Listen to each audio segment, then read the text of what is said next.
makan bergizi gratis, ini soal siswa yang keracunan, di mana wacana asuransi program makan bergizi gratis ini sedang menjadi sorotan dan juga menuai sejumlah kritikan, apalagi wacana ini dilontarkan di tengah maraknya kasus keracunan yang diduga karena menyantap menu program MBG di sejumlah daerah. Dan Tribuners tercatat bahwa kasus keracunan ini terjadi di Nganjuk, Jawa Timur, Sukoharjo, dan juga Batang, Jawa Tengah. Kemudian ada juga di Nunukan, Kalimantan Utara, ada di Pandeglang, Bogor, dan Cianjur, dan juga Waingapu, Nusa Tenggara Timur.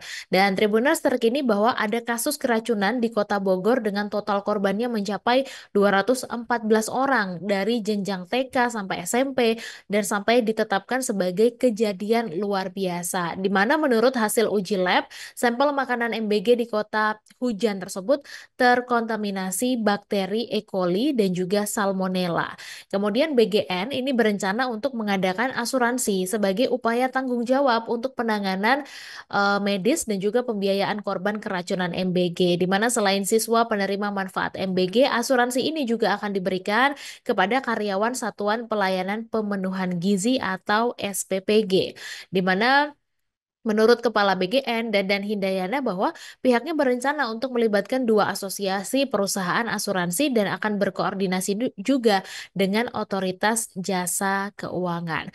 Kemudian Tribuners, asuransi untuk karyawan SPPG ini nantinya akan bekerja sama dengan BPJS Ketenagakerjaan.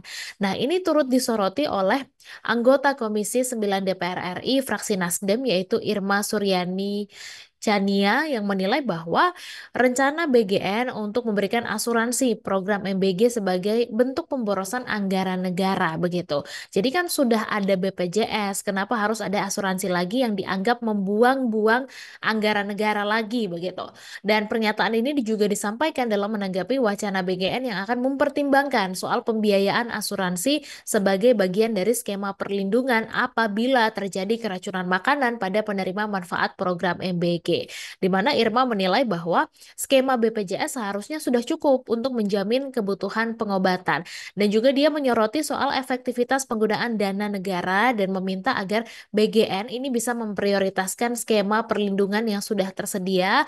Tapi jika kejadian yang terjadi tergolong fatal, maka dia menilai bahwa santunan tetap perlu diberikan.